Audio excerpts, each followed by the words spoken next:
With the extraordinary challenge we face as a nation, we find ourselves in a predicament, a situation that finds us adjusting to a new world order. Staying at home to protect ourselves and the ones we love. Ultimately meaning that we have empty streets, many closed doors, and limited movement. Yet, it's in times like these that the Kenyan spirit of resilience, unity, and resolve has in the past come to life and emboldened us as a people. Even now, amid the uncertainty and gloom, there is hope. Hope that together we will overcome this challenge and rise again as a nation. And when we do, the magic of Kenya will be here to take us on a thrilling adventure. We will once again do what we love, take to our sunny beaches to revitalize, and we will once again go back to having unforgettable safaris. Without a doubt, we will be back to creating memories together over good food and company, hanging out with friends as we cheer on our favorite teams, and taking a break from the everyday hustle at the park or even with just a good night out. Together, we will overcome this moment, and we will be back to doing all the things we love doing most. Magical Kenya. The magic awaits.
A very good evening to you wherever it is that you are watching us from, to our viewers here in Kenya and around the world. I do trust you had yourself a fantastic day, this first day of the month of May, when Kenya joined the rest of the world to mark Labor Day. And also do trust you are keeping the guidelines by the Ministry of Health if you are watching us from Kenya, and of course staying safe wherever you are in the world. And tonight we will be giving you details of what the leaders called upon, of course, during the celebrations for Labor Day. We'll be giving you details on what the head of state was focusing his message on. Of course, much of the conversation being on unity in the fight against COVID-19 and caring for one another. At the same time, the KOTU Secretary General was emphasizing on the need for BBI in the fight for workers around the country. The latest updates on the COVID-19 we do have tonight. Today, in the last 24 hours, there were 15 more cases of COVID-19 confirmed from 1,434 samples, and we now have 411 cases of COVID-19. Recoveries were at 6, and then totaling to 150, and that is 36.5 of the total number of cases confirmed in the country. And then tonight, today, in the last 24 hours, we were able to record the highest number of deaths, which were at 4, bringing the total number of deaths in the country at 21, and that represents 5.1%. And when you try to include all the recoveries and the number of deaths, then we will be left with about 277 active cases of COVID-19. We are talking about the cases of COVID-19 that are being monitored and in different isolation centers. But yesterday, the Director General for Health did allude that about 210 patients are the ones that are currently receiving treatment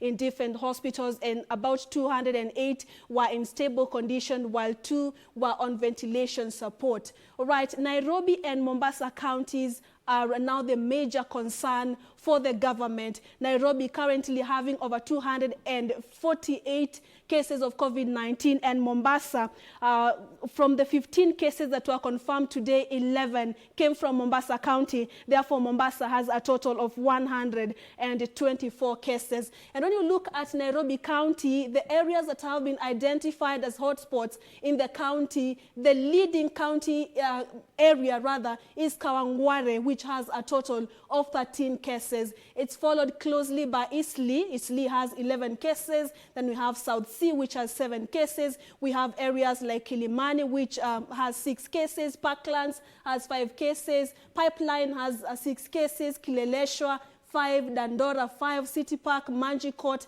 has 5 cases. And yes, Parklands 5 cases. Utawala 4, Karen and Buruburu also have 4 cases. Remember, Nairobi is leading in the country. Kibera, kwa DC, 4 cases. Hurlingham, 3 cases. Lavington, 3 cases. Nyayo Estate, 3 cases. Then Mombasa, we have 3 main areas that are recording many cases of COVID-19. Old Town, 36 cases of coronavirus.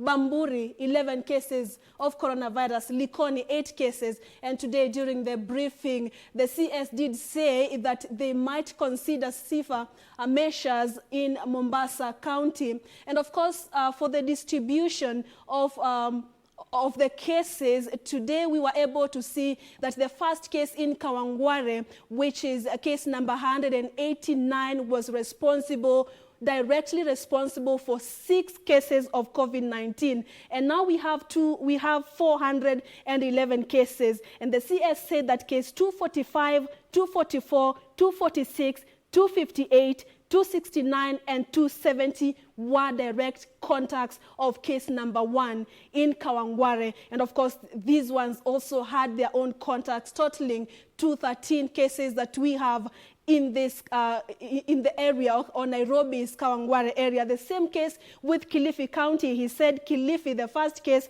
was responsible for the cases that have been recorded in Kilifi County. The importance of staying safe, because now community spread is much higher than the imported cases. Therefore, there is a need for Kenyans to continue staying safe and, of course, following the guidelines that have been provided by the Minister of Health. And again, as we enter the new month, the CS said our behavior and discipline will determine whether the curve will continue to go high or whether it will go low, it will flatten, and therefore we cannot really say that we are at the peak. So let's have a look at the global perspective of the COVID-19.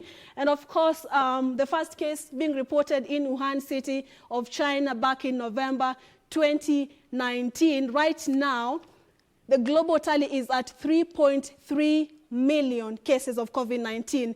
237 people, over 237,000 people have died, while over 1 million people have recovered from COVID-19. And of course, when you look at the countries, US still leading with over 1 million cases of COVID-19. 64,000 people have died from that particular country from COVID-19, followed by Spain, Italy, UK. And then when you have a look at, of course, UK, France, and Germany. In Africa, we have South Africa and Egypt. Egypt leading at 5,895 cases, reporting 406 deaths, followed closely by South Africa, which has 506,047, Morocco coming third, Algeria, Ghana, Nigeria, Cameroon, Guinea, Ivory Coast, and so forth. So that's where the global tally is like. The highest African country has 5,000 cases of COVID-19 this first day of the month of May 2020. And of course, the discipline, once again, of Kenyans, the CS said, will determine whether, as we enter this month, we will have more measures or not. That and much more lined up for you tonight. We'll be giving you a detailed, comprehensive coverage of the day's events that have been taking center stage, not just here, but around the world, including the mass testing exercise that was launched today in Kawangware. Once again, I'm Purity Museo. Let's have a look at the headlines. Haitumiwi vizuri, ingeitakiwa itumiwe namna hii. Jameni, tusicheze na maisha ya Wakenya. Pesa yote ambaye imetumika kupambana na hii jangwa, wakati ukifika, it shall be audited in broad daylight. Kila shilingi, kila dururu ambaye imetumika, Wakenya waweze kujua hii pesa ilitumika kwa njia gani na kusaidia nani. We shall make it public. Hakuna kitu ambaye itafichwa. President Uhuru Kenyatta promises a thorough audit of all COVID-19 funds and warns against peddling of falsehoods as he leads the nation to mark Labor Day. Today we had 15, and out of the 15 that we got today, 11 come from Mombasa. We have increased the death by 4 people. The numbers are worrying. Health Cabinet Secretary Mutahi Kagwe warns as 4 Kenyans die of COVID-19 and 15 others test positive in the last 24 hours. And the torrents of death, bodies of 2 police officers retrieved while 6 go missing after their vehicle was swept away by floods in Baringo.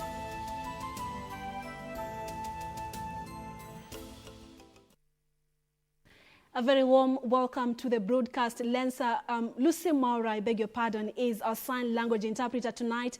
At Purity_Museo and at KBC Channel 1 News, tell us where you're watching us from. I'll be glad to sample your opinion during this broadcast. President Uhuru Kenyatta has promised Kenyans that a transparent audit will be conducted on the COVID-19 emergency fund to enlighten the country on how the funds were used in the war against the pandemic. The president said it is unfortunate that some Kenyans are using social media to spread malicious allegations that the funds are being plundered. In his Labor Day speech delivered at State House, Nairobi, the head of state acknowledged that the country risks losing more than 500,000 jobs in the next 6 months owing to the pandemic.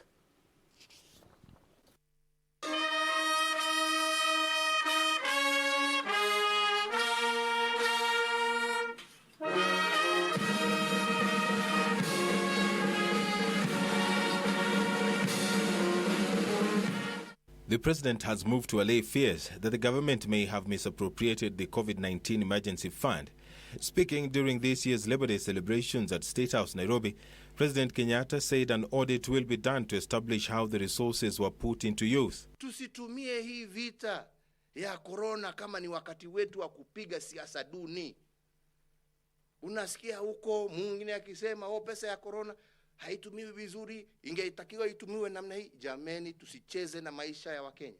Wakati ukifika, it shall be audited in broad daylight.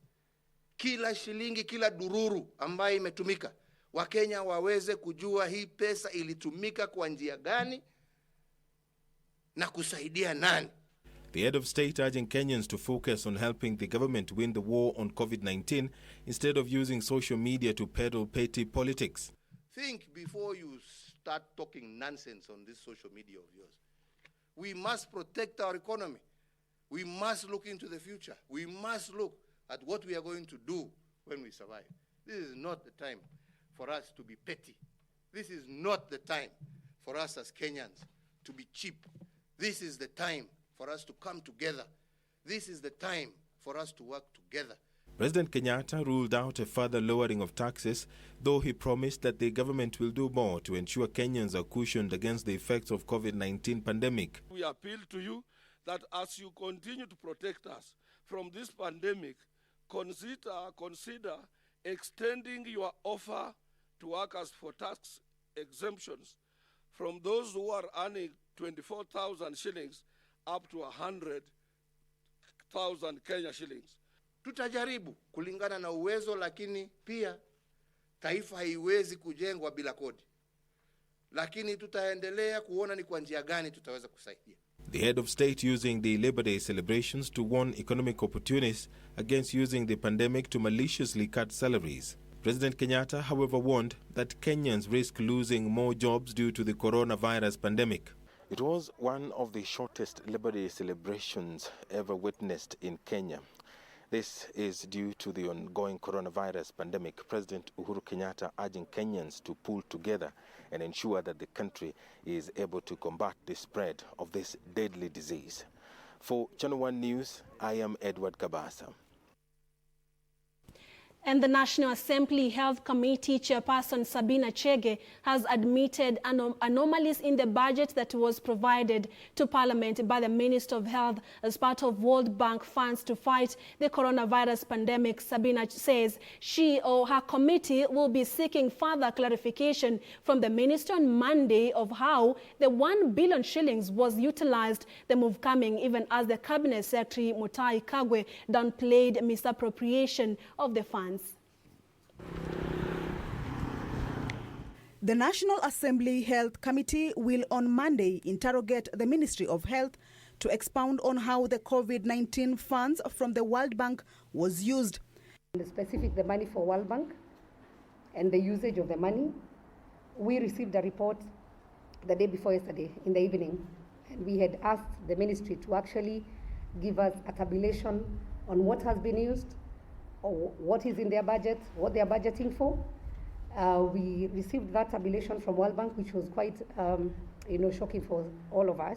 The Health Committee Chairperson Sabina Chege noted there is a mismatch in the figures provided by the Ministry of Health on how 1 billion shillings was itemized. Because they said there was some error somewhere, so we are waiting to hear.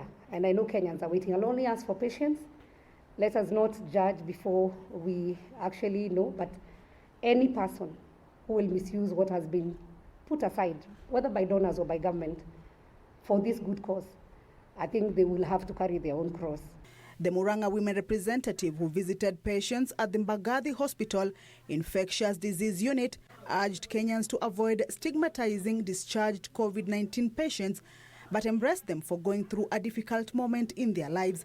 Individuals from vulnerable backgrounds in the country may also have their hospital bills waived in case a call by the National Assembly Health Committee to the Ministry of Health pulls through. A family from Kibera, a family from Kawangware, I highly doubt whether they can be able to pay. And I think part of our budgeting as a government and also as the health committee will be putting some money aside, and we'll urge the ministry, because we give them some money on the supplementary budget, to take care of those vulnerable cases that are coming in, but especially the ones whom we have brought here. It is going to be important for us actually to pay for their bills. So I agree with you. Their families will. Some Kenyans are not taking chances though, and have been flocking the facility to seek voluntary testing after experiencing COVID-19-like symptoms. Nilikuwa nahisi maumivu fulani, ndio nikaamua wacha niende hapa nitestiwe. Inaweza kuwa ni hiyo, lakini kwa bahati mzuri nimepata sio hiyo. Actually they don't charge, yeah, we've not been charged. Okay, their service has been okay. We were tested yesterday, and lucky enough the result has come out negative, and that's why tumereleasiwa. Hii kitu inafanyika bure kwa kila Mkenya, hakuna haja ya kuogopa, manake ukiogopa ndio utajiletea shida. Kamchemenza for Channel 1 News. And we'll see what comes out of that meeting between the Health Committee, the National Assembly Committee on Health, and the officials from the Ministry of Health led by the CS Mutahi Kagwe. And Health Cabinet Secretary Mutahi Kagwe is warning that if Kenyans fail to strictly adhere to measures put in place to fight the coronavirus pandemic, the results will be so dire and costly. Kagwe sounded the warning as the country recorded 4 deaths, the highest since the virus was reported in the country, and 15 new cases in the last 24 hours. The CS singled out patient 189 from Kawangware, who he said was responsible for 13 cases in the area, adding that Mombasa was now a concern to the nation.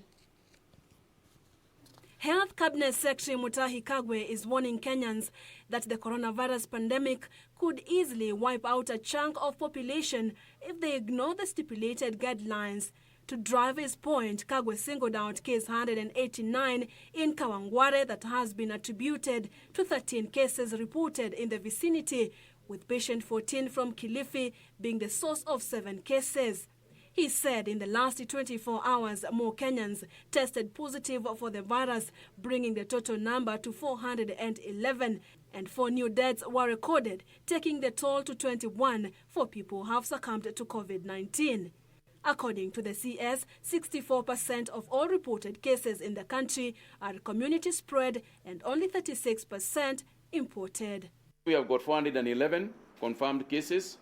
We have got 150 people who have recovered. In other words, 36.5 of the people who have gotten the disease, just about over 1/3 of the people who have gotten the disease have recovered.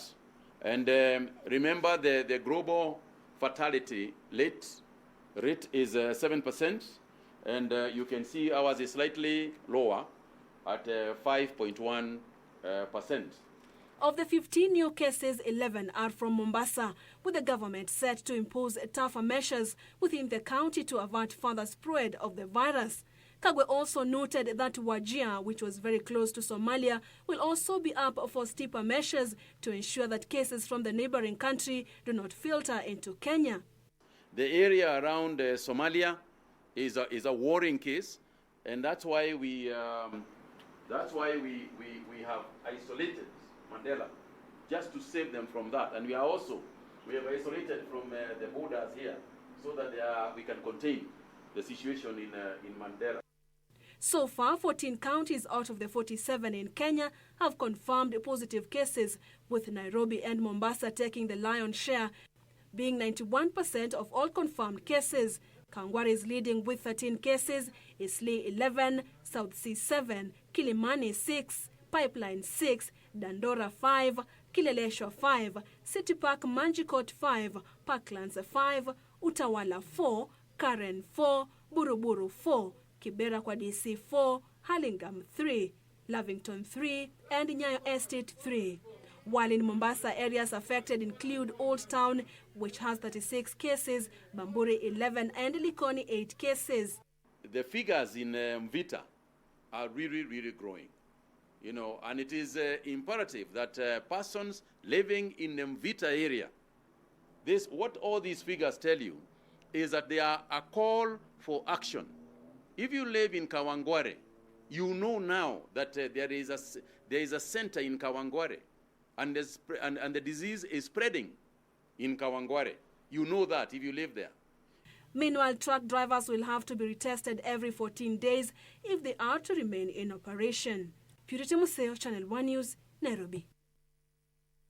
Here in the city, low turnout characterized the first day of the mass testing for COVID-19 in Kawangware and Eastleigh estates in Nairobi. Both locations have been cited as emerging infection hotspots of the novel coronavirus. Our reporter Timothy Kipnusu toured both estates and filed the following report. Even as the rate of infection of the coronavirus continues to rise day by day, the government, through the Ministry of Health, has continued to step up concerted efforts to control the spread of the novel coronavirus, with the mass testing exercise kicking off at Eastleigh and Kawangware, areas identified by the Ministry of Health as the coronavirus hotspots. So far, 13 people have tested positive for coronavirus in Kawangware. Residents who presented themselves for the checkup first had to register their identification details before being tested. Na nimekuja kupimwa juu ni free na ni poa kujijua pia.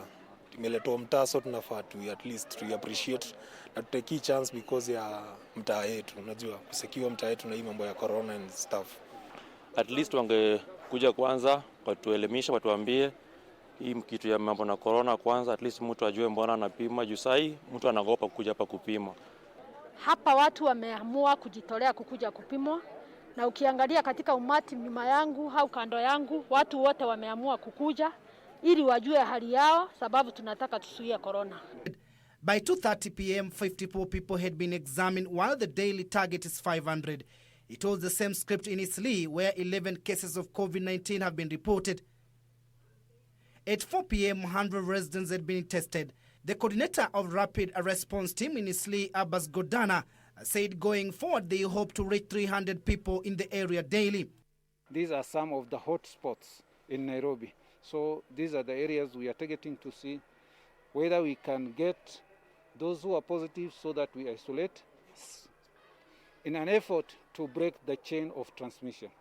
Godana added that they are coordinating with the Nyumba Kumi to mobilize people to turn up for the exercise. We engaged the community. As you can see, they are community health volunteers whom we told them that we are coming to swab people here in Eastleigh, and they mobilize people for us so that we can get as many as we can. The same applies in Kawangware. Ni sehemu kidogo tu ambao ni mdomo na pua na hakuna mahali anadungwa, hakuna mahali utaumia, hakuna damu inachukuliwa. Kwa hivyo wananchi wajue kwamba mass testing ni kitu rahisi sana. Residents, particularly here in Eastleigh, are going about their businesses as usual, not observing the social distancing directive given by the Ministry of Health, oblivious of the danger staring at them.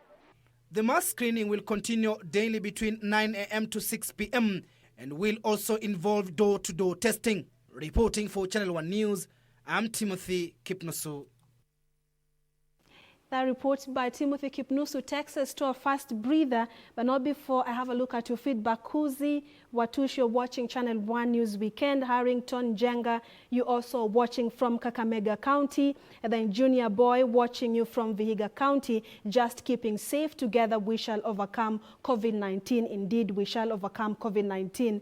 And then Mjumbe Atenya on Twitter watching from Kakamega. It's high time for us to treat COVID-19 seriously. If we treat it normally, it will treat us abnormally. That's a quote by the Health CS. Bobo Wino Manyata Gonda Konambaya in Kisumu. We are watching Channel 1 as you give us details about the coronavirus. Thank you very much. Keep your opinion and feedback coming. Tell us where you're watching us from. Our hashtag is Channel 1 News Weekend. And still ahead, Court Secretary General Francis Atoli believes that change of the governance structure is the way to go if inclusivity is to be achieved in this nation. That and much more news items coming up shortly after this break.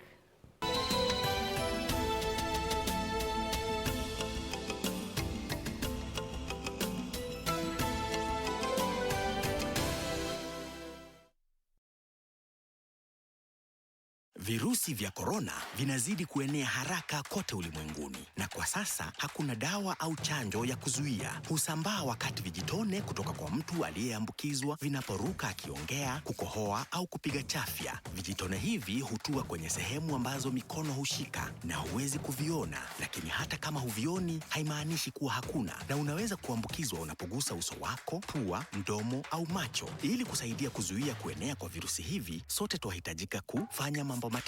1. Fuata hatua hizi: kuosha mikono yako mara kwa mara na sabuni na maji kwa angalau sekunde 40. 2.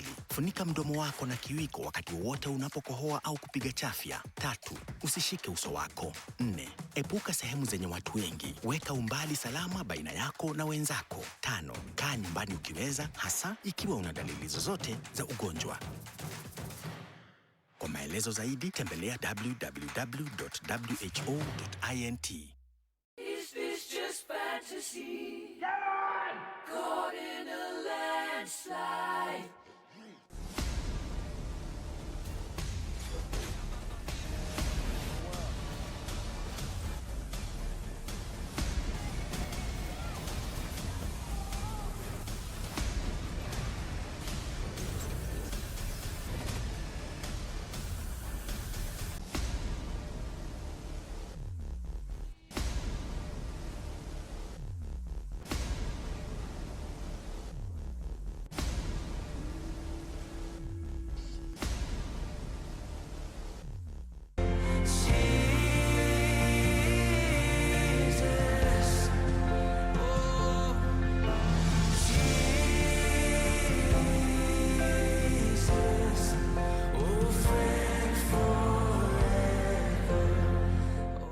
This weekend on KBC Channel 1.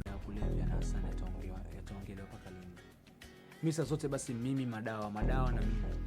Kwa nini mama? Sasa usipokumbusha utarekebishika vipi mwanangu? Angalau na wewe onekani kama wanadamu, wewe kama mtu. Utakichia wewe kwenye wadhifa wote kwa kunya baba. Iwe baba, mama, iwe mama, iwe Yusuf. Hakuna mtu aweza niambia mimi kitu hapa. Sasa kama watakuelewana na mimi, basi si ninachokwambia. Niache.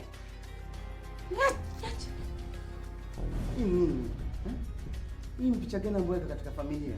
Yusuf. Sadi, mbona watuibisha familia? Wewe utanipatia mimi heshima kama babako au no? Hii ni nini? Nataka uniambie tu, hii ni nini?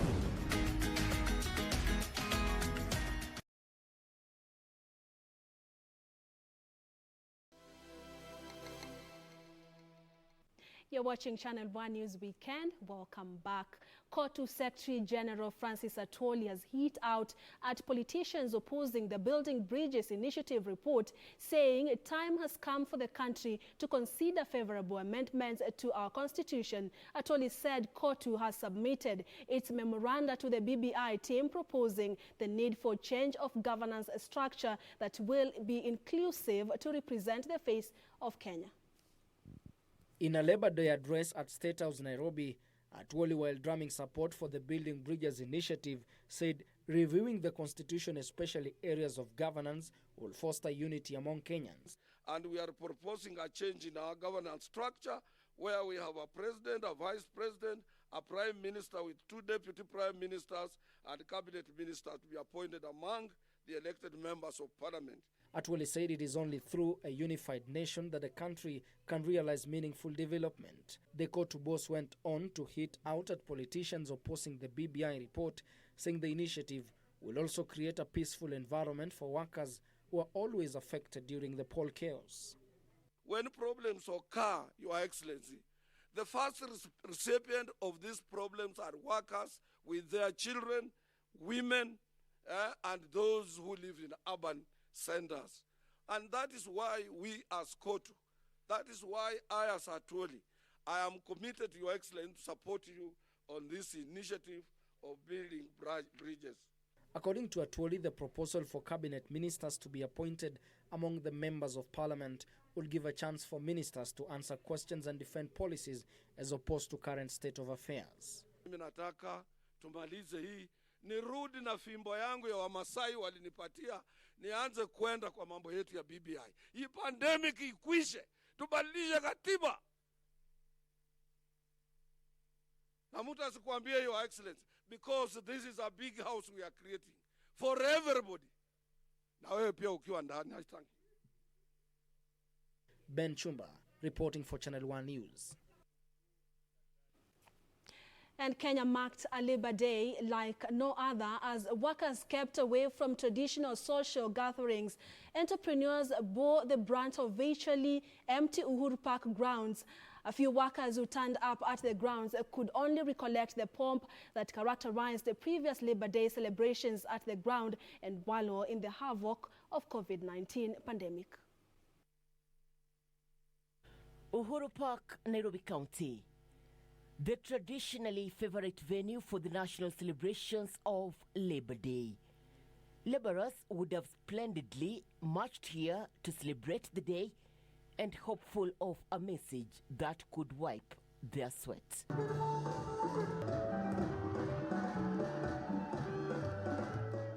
Sadly though, the welcoming lush green ground was virtually empty this Labour Day. COVID-19 has not only disrupted the occasion but also taken a heavy toll on the workforce with layoff and salary cuts. Yusuf, a small-scale trader in Nairobi, would have literally made a killing today selling bottled water to the crowd that would have thronged here. Lakini kwa siku ya leo nasikitika sana, mkubwa sana, ambapo hakuna hata kazi, hakuna hata watu hapa Uhuru Park. Ni masikitiko makubwa sana. Naomba Mwenyezi Mungu asaidie Jamhuri yetu ya Kenya na atuepushe na hii magonjwa. Waweru Shege, a worker in the capital, still made his way to Uhuru Park grounds despite the ban on gatherings, merely to bring back the memories of Labour Day celebrations. COVID has really stopped a lot of things. But we hope next year, time like this, things will be better. The climax for the celebrations would have been some announcement of a pay rise, at least for the lowest paid employees, and improved working conditions for the workers. But some of the basic things that I had, I have to put them forward. I had hopes of performing better salaries, better allowances. But out of this, I'm just hoping for a good next year. Labor Day, now observed as a public holiday in over 80 countries globally, was first celebrated in 1890 after its proclamation by the first International Congress Socialist Parties in Europe. Kunakuwaga na kazi vizuri, lakini leo tunaona bado iko chini. Watu wengi venye waliambiwa watu wakae kwa nyumba, bado wako tu kwa nyumba. Sasa hakuna watu wengi hivi. Tumewekelewa mawe ni shaitani, na tunaomba Mungu atuondolee hiyo mawe. Hakuna sherehe sasa inaendelea, anything yoyote inaendelea, manake hata wengine wanajifungia kwa nyumba. Hapa Kanyakati kuna holiday, huwa na wafanyikazi wengi, yani watu kuja wengi. Lakini leo tunashukuru watu wanajitokezea polepole. Tuna hope before the end of the day watu watakuja wengi. Hata saa hii nimetoka tu kutafuta kazi, sipati kazi juu ya hii COVID-19 imeniharibia vitu mingi. So mimi ningependa tu kusema gava watusaidie jinsi venye tunaweza pata hii dawa ya COVID-19. Desperate times calls for desperate measures. Unlike previous Labor Day celebrations, most Kenyans chose to stay away from social gatherings in the fight against COVID-19. And for the few who managed to step out, theirs is to bring out the memories of the celebrations and hope for better times ahead. Irene Mchuma Udim, Channel 1 in the county of Nairobi. Thank you so much, Irene Muchuma. Away from Labor Day celebrations and COVID-19 to a tragedy. 3 women, not a tragedy rather, before we get to Baringo floods, 3 women who have been offering food to police officers stationed at a Komarok block along Kangundo Road have caught the attention of the senior-most law enforcers in the country. Interior Cabinet Secretary Dr. Fred Matiang'i and Inspector General of Police Hilary Mutiambai today visited the site to personally express gratitude to Priscilla Kioko, Rebecca Mutua and Faith Milo. They lauded the trio for the gesture, saying such acts of kindness ought to be celebrated. Tupike kesho, wakaanza kusema mnatufanyia mzuri, tukaendelea na kufanya hiyo kazi bila shida yote. With food or without food, that we have to be on duty, and this one touches us as officers. When we see the members of public coming and give us support, it encourages us a lot to work.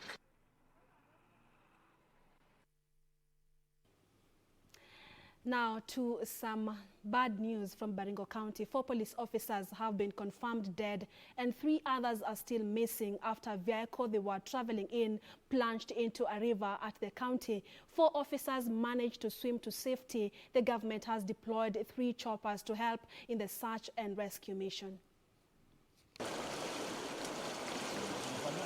Security personnel in Baringo County have put together a multi-agency team to help in the search and rescue of 3 police officers who are still missing after a lorry they were traveling in was swept away by floods while trying to cross River Kagir.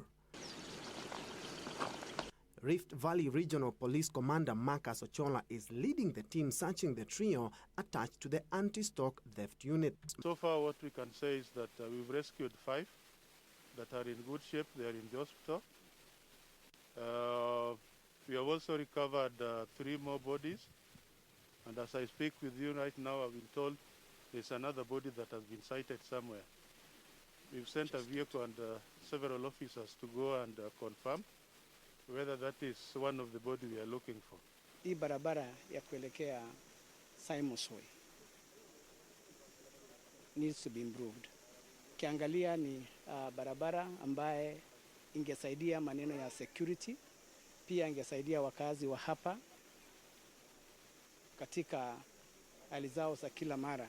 7 p.m. accident claimed the lives of 4 police officers whose bodies have been retrieved.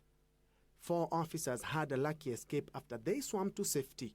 One of the constables, Joseph Obonye, said the driver was trying to navigate through the stream connecting Yatie and Chemoi areas when the tragedy occurred. Residents have decried the dilapidated state of the bridge, saying it has made the site a black spot. Na hii mto imekuwa shida sana. Tangia zamani hata kuna Langrusa karibu iliangushwa 2016 ya astu tena hapa. The latest incident comes 2 weeks after 2 officers perished when flash floods swept Chesegon police station located on the Marakwet-Pokot border. For Channel 1 News, I'm Ben Troenjo. Sad scenes there from Baringo County. May their souls rest in eternal peace. Our condolences to the families who lost their loved ones. And still on the floods update, hundreds of families in different parts of the country will be spending the night outside their homes after being displaced following flash floods. Heavy rains have also caused fatalities, the latest being a middle-aged man who was buried alive at Chania Estate in Nyeri Town following a mudslide. A mudslide triggered by floods caused tragedy at Chania Estate in Nyeri Town after a man was buried alive while sleeping.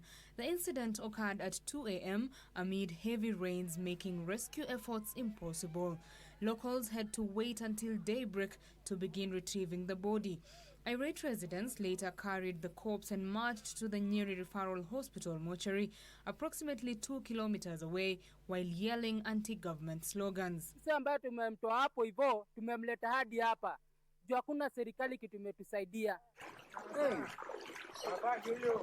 Elsewhere, 15 households along Kipsangui stream in Lupele village, Likuyani sub-county, Kakamega County, have been displaced after the river burst its banks due to the current heavy rains pounding the area. The families, with a population of over 120 members, have been forced to abandon their homes and seek refuge in various churches in the area. Still in Kakamega, residents of Navakholo are counting losses after River Nzoia burst its banks and flooded homes and washed away crops. Yani maji imesimama kwa shamba. Haki sisi tutaenda wapi? Nanyi mnasema ati tukifungia kwa nyumba, tutafungia watoto kwa nyumba, tutakula nini? Elsewhere, 70 out of 250 families from Lelaitich village in Bomet County who were marooned after River Amalo overflowed have received relief aid from the Bomet County government. Area Chief Elijah Mutai called on locals to move to higher grounds to avert loss of lives and property. In Busia County, the search for relief food brought together over 2,000 flood victims at St. Mark Secondary School in Teso Sub-County. The Sub-County Relief Committee had identified 550 victims, but more people turned up. Sub-County Commissioner Willie Cheboy said continuous assessment is ongoing to ascertain the affected persons and will continue till the heavy rains subside. Our approach is to continuously carry on assessment, and we give reports on a daily basis. Even as we're standing, there's a report that we have given this morning to show the increasing number of people who have been affected. In Turkana County, heavy rains over the last 3 days have led to tens of traders being stranded at the River Kawaliase crossing. The traders say goods of unknown value have been destroyed and they could incur more losses if the situation continues. Bidhaa haziwezi ingia ndani ya mji na haziwezi toka. Watu hawezi fika kupata matibabu kama wagonjwa. Sasa hivi vile laga imejaa hivi, mgonjwa akiwa ile ngambo hawezi fika kutibiwa. Betty Kiptum, Channel 1 News. Thank you so much, Betty, for that report. Let me have a look at what you're saying. Anthony Kamitu tuned in from Athi River. Thank you so much for that. And then Ronald Shangi from Kiserian. Someone else is watching. Harrington Jenga watching from Kakamega County. And then watching from Langata, keeping safe, Ray Owala, that's what you're saying. And then watching news live right now, Hekal Raman. And then we also have from Ngong Town, Simon Simpsons on Twitter, watching from Gongtan. Of course, I'll be also having a look at your feedback, those who are sampling them via our Facebook page. And of course, we are live on Facebook and on our social media platforms, including YouTube. Keep them coming. Watch online if you're not anywhere near a TV set. We are taking a second break. Don't go too far. We still have much more news from around the counties coming up shortly.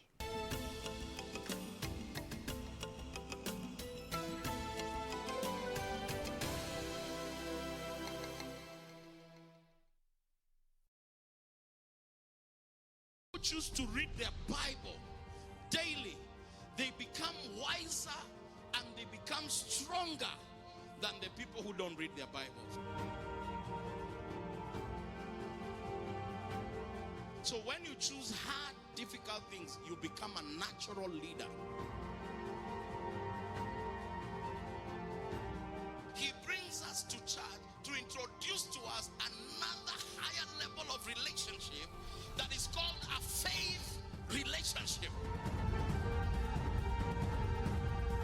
You are also a solution to somebody else's problem. You cannot be the only problem all the time.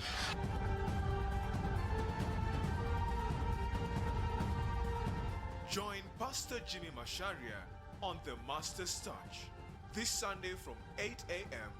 on KBC Channel 1. This weekend on KBC Channel 1. You better be joking. How can such a small man like you smell that horrible? You guys, it is not me, this Solomon. That was a private conversation. Where are your manners? If it was private, you ungetoka nje. When you expected us to sit here like India to stare in you like a monument in a museum? Nonsense. People. What is your problem? What is your problem? Did your parents pay school fee so that you come and make noise here in school? Some of us are trying to concentrate with the studies. You mind?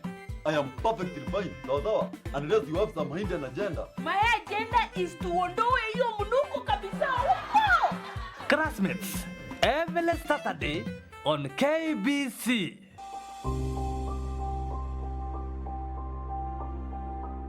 Coronavirus COVID-19 is a respiratory virus spreading across the world. The infection is spread from droplets of coughing and sneezing of an infected person, touching or shaking hands or being in contact with contaminated surfaces or objects with the virus. The signs and symptoms are fever, coughing, headache, body ache, difficulty in breathing. The disease can be prevented by regularly washing hands with soap and running water. Avoid close contact with people who have flu-like symptoms. Avoid handshake, hugs, and kissing. Also, protect yourself by covering your mouth or nose using a disposable tissue while coughing or sneezing. If you experience these symptoms and you had traveled or been in contact with a person from a country reporting COVID-19, you should isolate yourself for 14 days. Dial *719# or call 719. This message has been brought to you by the Government of Kenya and its partners.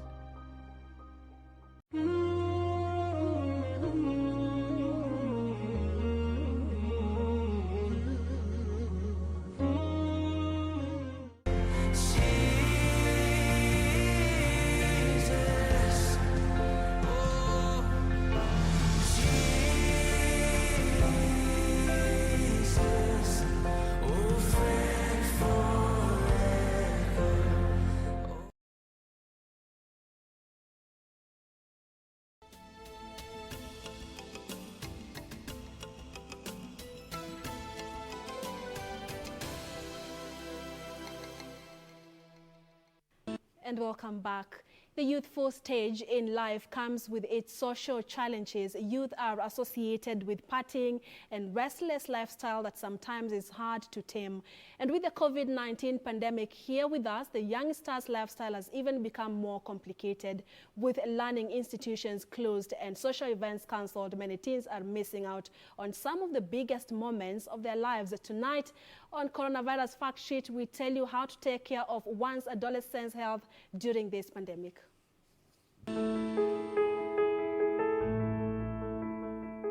You should take this opportunity to be creative.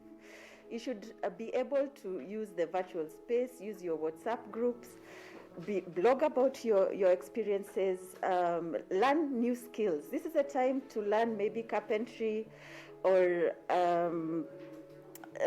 knitting, something that you can even use to generate income. Even so, you should take this opportunity to learn your new skills, and also avoid vices. Avoid vices like things like taking drugs and substance abuse, because these things are very detrimental. The good thing about adolescents is that their brains are very active and they learn things very fast, but they're also risk takers. So we want to really avoid having risky behaviors, and keep at home. Keep at home, maintain social distancing, practice your hand washing. Take this time to bond with your siblings, bond with your parents.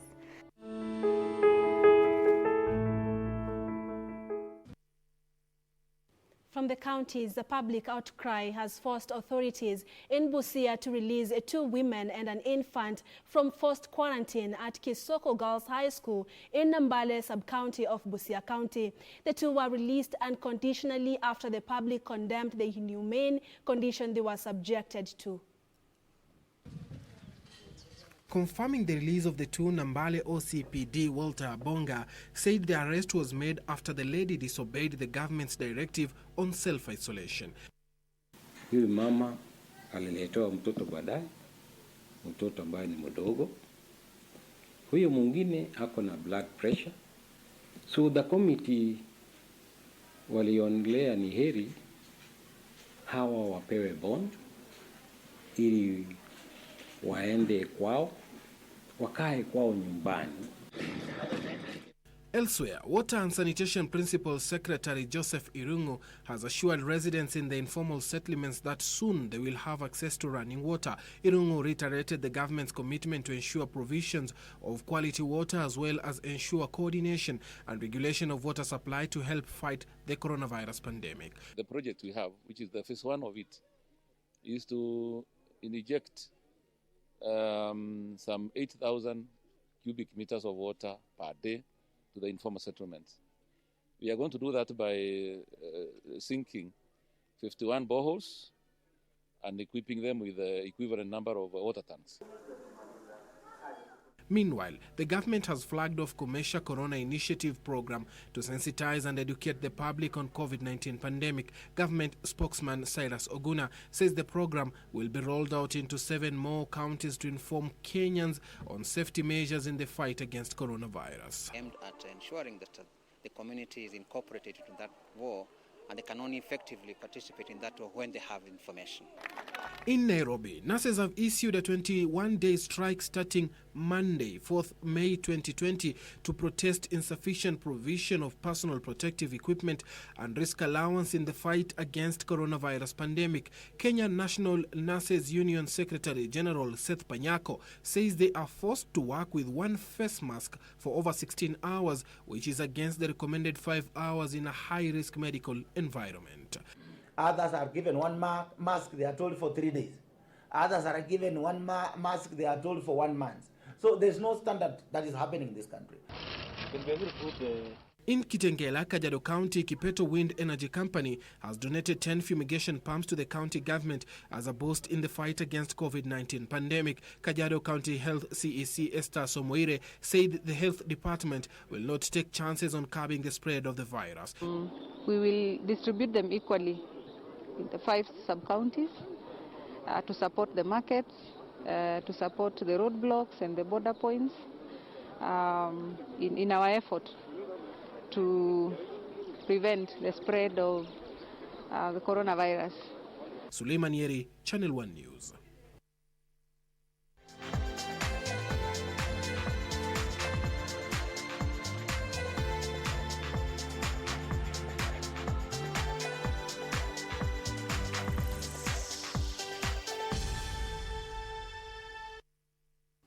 It's now time for sports. Football Kenya Federation says it's keen on settling the long-standing pay dispute between the federation and former Harambee Stars head coach Adel Amrouche. And Adel was sacked by the federation 18 months into his 5-year contract after his appointment on February 18, 2013, and is awaiting 109 million shillings payout ordered by World Governing Body FIFA after he lodged a successful challenge for the wrongful dismissal. FKF Chair Nick Mwendwa reiterated the willingness of the federation to amicably solve the dispute with a May 18th deadline looming. However, a knack for attack exhibited by the two in recent press appearances still shows. Adel served as Harambee Stars head coach after he succeeded interim James Nandwa and led Kenya to a home Sekafa and 12th title in 2013. Meanwhile, the Kenya Federation has dismissed reports of vandalism at the federation headquarters at Kandanda House.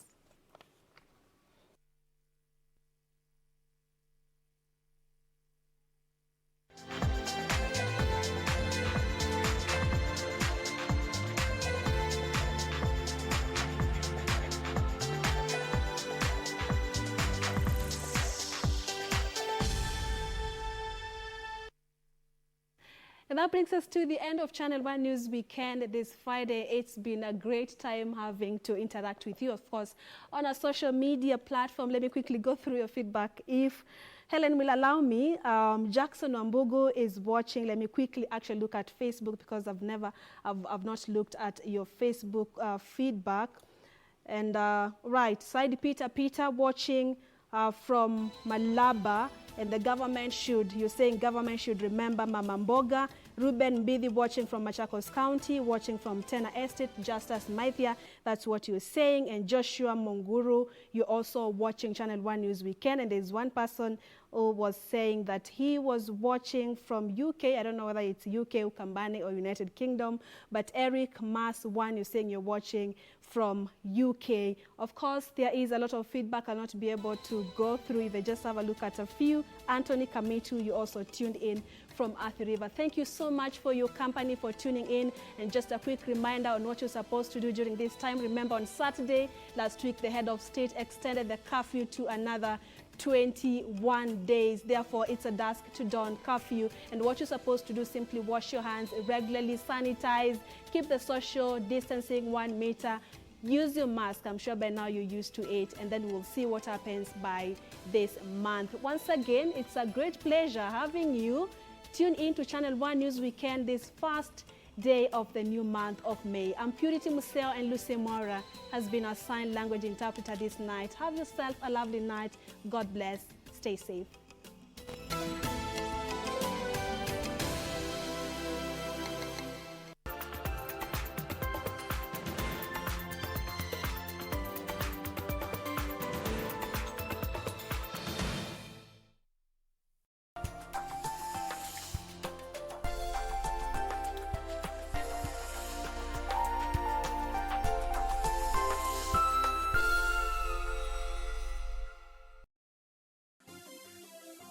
Vera Beauty College.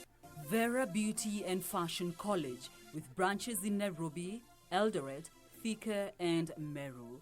Did you know that we are a TVET approved institution? We offer courses in fashion design, interior design in soft furnishing, event decoration, flower arrangement, event planning, hairdressing, barbering and dreadlocks, beauty therapy, makeup, nail technology, spa massages, teaching skills, TOT, solo business management, and many more. Register now and visit our website on www.verabeautycollege.com. You can also call on 0725 923 550 Nairobi branch, 0728 087 689 Eldoret branch, 0722 22 7428 Thika branch, 0725 000-706 Meru branch. Vera Beauty and Fashion College, a TVET approved institution.